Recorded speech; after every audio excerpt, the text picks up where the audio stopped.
محض دعویٰ بیکار ہے، محض دعویٰ بیکار ہے۔ اس کے بارے میں آئیے کچھ گفتگو ہے۔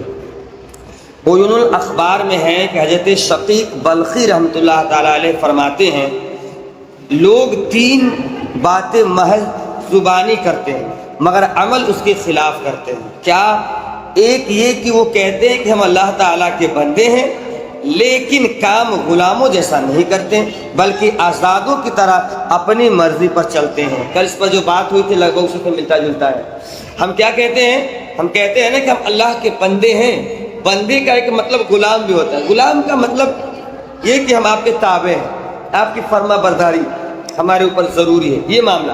لیکن ہم کہتے تو ہیں لیکن کام غلاموں جیسا نہیں بلکہ آزادوں کی طرح کرتے ہیں، ہے کہ نہیں؟ من کیا تو نماز پڑھ لیں گے، کسی نے سمجھایا تو تم کون ہو تو ہم کو کہنے والے ہیں، زکوٰۃ کے لیے من کیا تو دے دیے، یعنی اللہ کے فرامین کہتے تو ہم ہے کہ ہم اس کے غلام ہیں لیکن کام آزادوں والا کرتے ہیں۔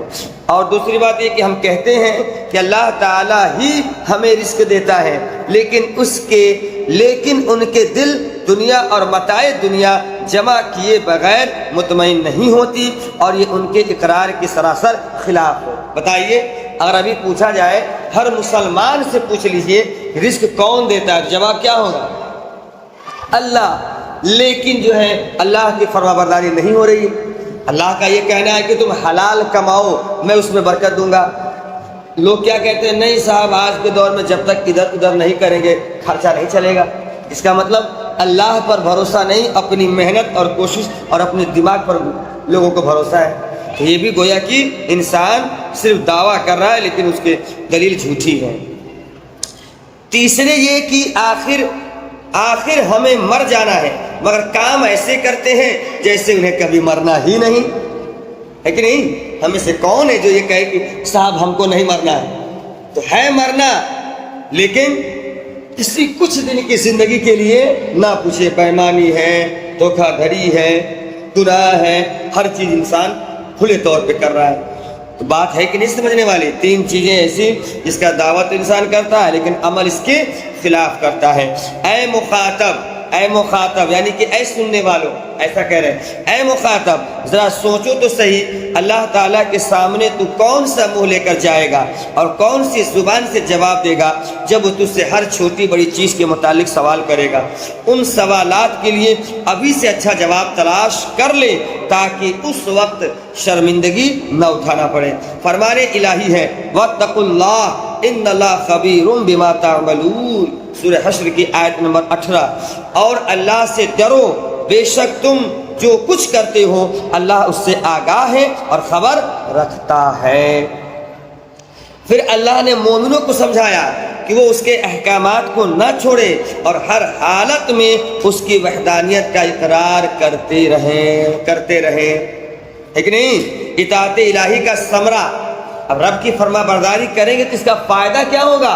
اس کا فائدہ دیکھیں آپ، حدیث شریف میں آیا ہے کنز العمال کے جلد نمبر 1 صفحہ نمبر 106 کے حوالے سے حدیث شریف میں آیا ہے کہ عرش الہی کے پائے پر تحریر ہے، یعنی عرش الہی ہے نا، اس کے پائے پر لکھا ہوا ہے کہ جو میری اطاعت کرے گا میں اس کی بات مانوں گا، جو مجھ سے محبت کرے گا میں اسے اپنا محبوب بناؤں گا، جو مجھ سے مانگے گا میں اسے عطا کروں گا، اور جو بخشش کی طلب کرے گا میں اسے بخش دوں گا۔ اور کیا چاہیے؟ اور کیا چاہیے؟ یہی تو ہر انسان کو چاہیے، ہر مسلمان کو یہی تو چاہیے۔ اس کا طریقہ اللہ بتا رہا ہے۔ اس فرمان نبوی صلی اللہ علیہ وسلم کی روشنی میں ہر ذی ہوش اور دانش مند کے لیے ضروری ہے، یعنی ہر عقل مند انسان کے لیے یہ ضروری ہے کہ وہ خوف اور بھرپور خلوص کے ساتھ اللہ تعالیٰ کی عبادت کرتا رہے اور راضی بقضا رہے۔ راضی بقضا یعنی مرضی الہی پر راضی رہے۔ اللہ دے تو شکر اور اگر آزمائش میں ڈال دے تو صبر کرے۔ اس کے نازل کردہ مسائب پر صبر کریں۔ اگر کوئی پریشانی آ جائے، کوئی دقت آ جائے، اس پر کیا کریں؟ ہم صبر کریں۔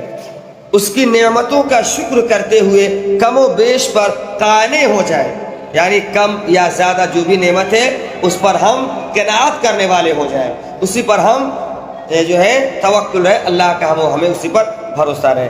اللہ تعالیٰ فرماتا ہے جو میری قضا پر راضی، مصائب پر صابر نہیں اور نعمتوں کا شکر نہیں ادا کرتا اور کم و بیش پر قناعت نہیں کرتا، وہ میرے سوا کوئی اور رب تلاش کر لے۔ یہی تو ہے۔ ارے بھائی ابھی آپ یہاں پڑھتے ہو اور آپ کہو کہ ہم یہاں کے رول فالو نہیں کریں گے، مطلب نارمل ہے تو چلے گا، لیکن اگر آپ اصل جو ہے اس کو آپ فالو نہ کریں، مان لیجیے نقاب ہے، کوئی آ جائے اور کہے کہ ہم جینس اور ٹی شرٹ پہن کے آئیں گے تو کیا کہے گا آدمی؟ بھائی کوئی اور مدرسہ دیکھ لو، کوئی اور کالج دیکھ لو، بلیا میں جا کے دیکھ لو، وہاں میں یا وہیں پڑھ لو، یہاں نہیں پڑھ پاؤ گے آپ ٹی شرٹ اور جینس میں۔ تو یہی گویا رب کیا کہہ رہا ہے، آپ تیور دیکھیں رب کا جو اتنا رحمان ہے، اتنا غفار ہے، وہ کیا کہہ رہا ہے کہ اگر میری قضا پر راضی تم نہیں ہو، میری آزمائش پر، میری طرف سے جو آزمائش کے لیے مصیبت آئے اس پر اگر صابر نہیں ہو اور میری نعمتوں کا شکریہ ادا نہیں کرتے اور جو ہے کم اور زیادہ اگر چیزیں آ جائے اس پر قناعت نہیں کرتے تو پھر میرے سوا کوئی اور رب تلاش کر لو۔ کون سا بہتر ہے، دوسرا خدا تلاشنا یا ان چیزوں پر صبر اور شکر کرنا؟ بالکل۔ حضرت حسن بصری کا ایک دل نشیں جواب، ایک شخص نے جناب حضرت بصری رحمۃ اللہ تعالی علیہ سے کہا کہ تعجب ہے کہ میں عبادت میں لطف نہیں پاتا، یعنی عبادت میں مجھے مزہ نہیں ملتا۔ آپ نے جواب دیا شاید تو نے کسی ایسے شخص کو دیکھ لیا ہے جو اللہ سے نہیں ڈرتا۔ حق بندگی یہ ہے کہ اللہ کی رضا کے لیے تمام چیزوں کو چھوڑ دیا جائے۔ کسی شخص نے جناب ابی یزید رضی اللہ تعالیٰ عنہ سے کہا کہ میں عبادت میں کیف و سرور نہیں پاتا۔ انہوں نے جواب دیا یہ اس لیے ہے کہ تو عبادت کی بندگی کرتا ہے، اللہ کی بندگی نہیں کرتا، تو اللہ کی بندگی کر، پھر دیکھ عبادت میں کیسا مزہ آتا ہے۔ جی ہاں، بات سمجھ میں آئی؟ بہت سارے لوگ نماز پڑھتے ہیں کیوں؟ ایز اے ڈیوٹی، بس ایک ڈیوٹی ہے، وہ 5 وقت نماز پڑھتے ہیں، جاتے ہیں پڑھتے ہیں، جانے سے پہلے 4 لوگوں کی برائی کر کے تب اندر جاتے ہیں مسجد میں، اور مسجد سے نکلتے ہی پھر شروع ہو جاتے ہیں۔ تو گویا کہ وہ کیا کر رہے ہیں؟ عبادت کی بندگی کر رہے ہیں، اللہ کی بندگی نہیں کر رہے ہیں۔ جب بھی ہم کوئی، جیسے ہم قرآن شریف ہی پڑھتے ہیں بالفرض، کیوں پڑھتے ہیں؟ بہت سارے لوگ اس لیے پڑھتے ہیں مجھے ایک پارہ پڑھنا ہے، بہت لوگ اس لیے پڑھتے ہیں کہ ہمیں پڑھ لیں، کسی مردے کو بخشوانا ہے۔ سب مقصد تو ہے، کیا پڑھتے وقت یہ بھی مقصد ہے کہ میں اللہ کی عبادت کر رہا ہوں؟ ہے اللہ ماشاء اللہ، سب کا ایسا نہیں معاملہ ہے، لیکن بہت ایسے لوگ مل جائیں گے آپ کو کہ ماننا پڑے گا کہ وہ ایسے ہی کرتے ہیں۔ رمضان کا روزہ رکھنا ہے تو رہ رہے ہیں، آتے آتے ٹینشن، اور اب مجبوری ہے کیا کریں، تراویح پڑھ رہے ہیں، پڑھ تو رہے ہیں، پر یہ کہ آپ نہیں پڑھیں گے تو لوگ کیا کہیں گے، یا پھر یہ کہ اب پڑھنا ہی پڑے گا، لیکن نہیں، اگر اسی کو ہم عبادت سمجھ کے پڑھیں پھر دیکھیے الگ اس میں مزہ آ جائے۔ بعض بچے ہوتے ہیں نا، وہ پڑھ رہے ہوتے ہیں اور ایسے جمائی لے رہے ہوتے ہیں، ایسے کرتے ہیں۔ آپ بتائیے وہ پڑھنے بیٹھے ہیں، ان کو علم میں نور علم ملے نہ ملے، تو بس کان تک بات جا رہی ہے، دل تک جا ہی نہیں رہی ان کے بعد۔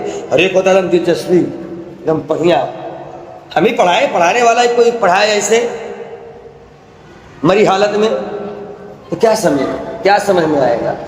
جس چیز میں خلوص نہ ہو، عبادت کیوں ہم کرتے ہیں بھائی؟ اللہ کو راضی کرنے کے لیے نا، تو ہم اللہ و رسول کو حاضر جان کے عبادت کریں، پھر دیکھیں کیوں نہیں مزہ ملے گا۔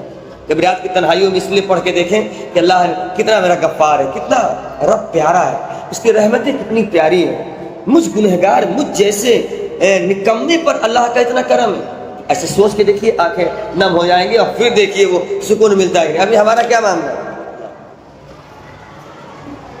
ایسے نیت باندھ کے پنکھا گن رہے ہیں، سلام پھیر کے دیکھ رہے ہیں کون آیا کون نہیں آیا، تو آپ بتائیے وہ کیا کر رہے ہیں؟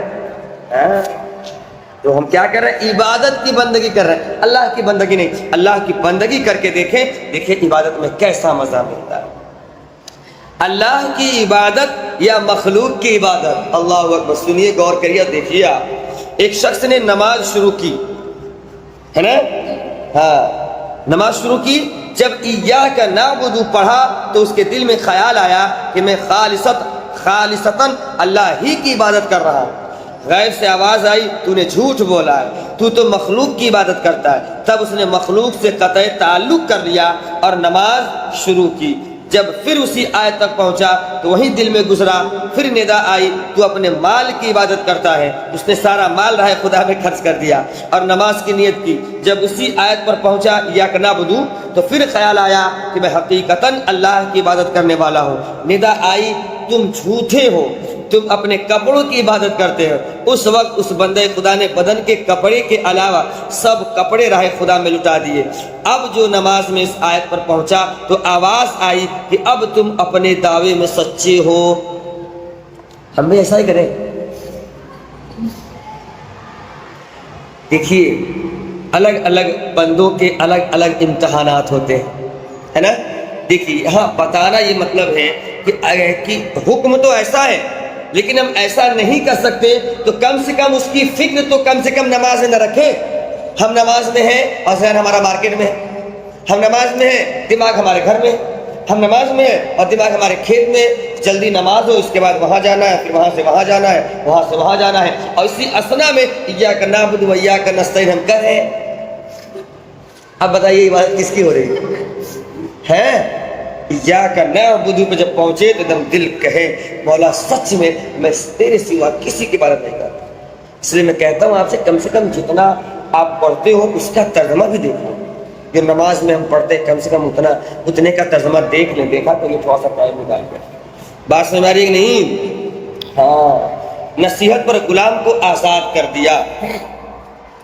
رونق المجالس میں ہے کہ ایک شخص کی عبادتیں نہیں کیا ہے ابائیں گم ہو گئی، ابا ایک چیز ہے گم ہو گئی، اور یہ پتہ نہیں چل رہا تھا کہ ان کو کون لے گیا۔ جب اس شخص نے نماز شروع کی تو اسے یاد آ گیا۔ جو ہی نماز سے فارغ ہوا غلام کو آواز دی کہ جاؤ فلاں آدمی سے ابائیں لے کر کے آؤ۔ غلام نے کہا آپ کو یہ کب یاد آیا؟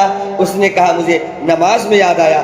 غلام نے فوراً جواب دیا تب تو آپ نے نماز ابا کے لیے پڑھی، اللہ کے لیے نہیں پڑھی۔ یہ بات سنتے ہی اس شخص نے اس غلام کو آزاد کر دیا۔ پہلے کے لوگ بھی ایسے تھے، آج غلام نے کہہ دیا تو ڈنڈے پڑ جائیں گے، سیلری کٹ جائے گی، باندھ کے مارے جائیں گے۔ تمہاری ہمت، تم یہ کہہ رہے ہو کہ میں عبادت اللہ کی نہیں کی، میں نے اس کی عبادت کی۔ ہاں، پہلے تو غلام بھی ڈھونڈا کرتے تھے کوئی ایسی نصیحت ہم آقا کی کر دیں کہ وہ خوش ہو کے مجھے آزاد کر دے۔ آج تو چپ ہے، کہہ دیا دن ہے تو دن آقا نے، کہہ دیا رات ہے تو رات ہے، وہ جھولا والے آقا نے کہہ دیا۔ تو یہی آج کل چل رہا ہے بھائی۔ چنانچہ ہر ذی فہم کے لیے یعنی ہر عقل مند سمجھدار انسان کے لیے ضروری ہے کہ وہ دنیا کو ترک کر دے اور اللہ کی عبادت کرتا رہے، مستقبل کے بارے میں غور و فکر کرتا رہے اور اپنی آخرت سنوارتا رہے، جیسا کہ فرمان الہی ہے من کان یرید حرث الآخرۃ نزد لہ فی حرث ومن کان یرید حرث الدنیا نؤتہ منہا وما لہ فی الآخرۃ من نصیب۔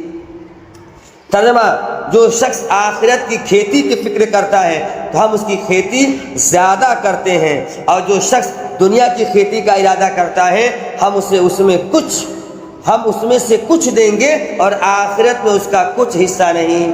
یہ دیکھیے، اگر ہمیں فکر آخرت کی کھیتی ہے تو خوب زیادہ ہم اس کی کھیتی کر دیں گے، اور جو دنیا کی کھیتی کے بارے میں ارادہ کرے گا تو دنیا کی کھیتی میں سے تھوڑا دیں گے اور آخرت میں سے بالکل ہی نہیں دیں گے۔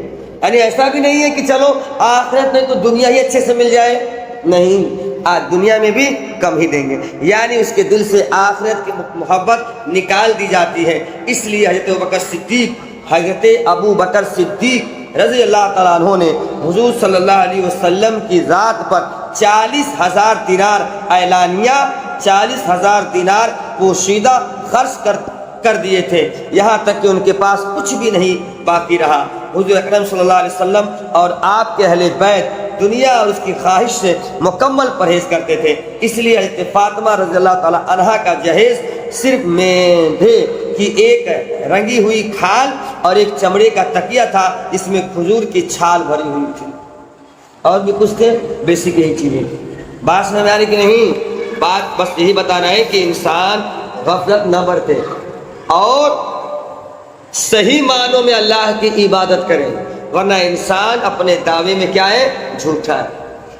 انسان اپنے دعوے میں جھوٹا ہے۔ آج تو الگ الگ طرح طرح کے تفریحت لطیفہ بیان کیا جاتا ہے، الگ الگ ہی معاملہ ہے۔ بہت ایک صاحب تھے، لوگ نماز کس لیے پڑھتے ہیں سن لیجئے۔ ایک صاحب تھے، عشاء کی نماز چھوٹ گئی، اب دھاڑے مار مار کے رو رہے ہیں۔ لطیفہ ہے، حقیقت ہے کہ نہیں مجھے نہیں معلوم، اس لیے میں لطیفہ وغیرہ کم کہتا ہوں، لیکن سمجھانے کے لیے دھاڑے مار مار کے رو رہے ہیں۔ لوگوں نے کہا کیا ہوا بھائی؟ کہا میری عشاء کی نماز چھوٹ گئی۔ اب کوئی نماز ایک وقت چھوٹ جائے اور اتنا غمگین ہو تو آپ بھی اس پر جو ہے اش کریں گے، بھائی کتنا عبادت گزار بندہ ہے نا۔ لوگوں کو بڑی مطلب اس کی عزت بڑھ گئی لوگوں کے دلوں میں، اور سب نے بڑی تسلی دی، اچھا ٹھیک ہے اب کیا کر سکتے ہیں، اللہ بہت غفار ہے، اللہ معاف کر دے گا، کوئی بات نہیں، اللہ رحمان ہے رحیم ہے، اب جو ہو گیا ہو گیا، اب عشاء کا ٹائم ہے اور آپ پڑھ لیجئے، آپ پڑھ لیجئے۔ کہا بات اس کی نہیں ہے، بات اس کی نہیں ہے کہ عشاء کی نماز چھوٹ گئی اس کے لیے مجھے افسوس ہے، نماز جو جماعت سے چھوٹی ہے اس کی مجھے افسوس ہے۔ اور بھی لوگوں کو تعجب، بھائی کہ جماعت سے پڑھنے کا کتنا اہتمام کرتا ہے۔ کہا کوئی بات نہیں، کوشش ہے، لیکن یہ ہے کہ اگر جماعت نہیں مل پایا کسی مجبوری کے تحت تو انسان طرح پڑھ لے۔ کہا بات وہ بھی نہیں ہے، بات یہ ہے کہ میں ایک دکاندار ہوں، دن میں لوگ آتے ہیں جاتے ہیں، لوگ ادھار لیتے ہیں، کون لیا کون دیا، اس سب کا حساب امام کے پیچھے جب میں کھڑا ہوتا ہوں تو اسی نماز میں سارا حساب کرتا ہوں۔ اب آج جماعت چھوٹ گئی میری، اب کس نے ادھار لیا، کتنے پیسہ دیا، کس نے نہیں دیا، وہ آج کا سب میرا گیا، اس لیے میں پریشان ہوں۔ اب بتائیے، ایسے ایسے بھی لوگ ہیں صاحب، ایسے ایسے بھی لوگ ہیں، نماز اس لیے پڑھتے کہ ہمارا حساب صحیح ہو جائے ہے۔ ہاں تو نماز میں سب دھیان نہ دیں۔ بات سمجھ میں آ رہی ہے؟ اللہ سے دعا ہے اللہ تعالیٰ ہمیں علم دین سیکھنے سمجھنے اس پر عمل کرنے کی توفیق عطا فرمائے۔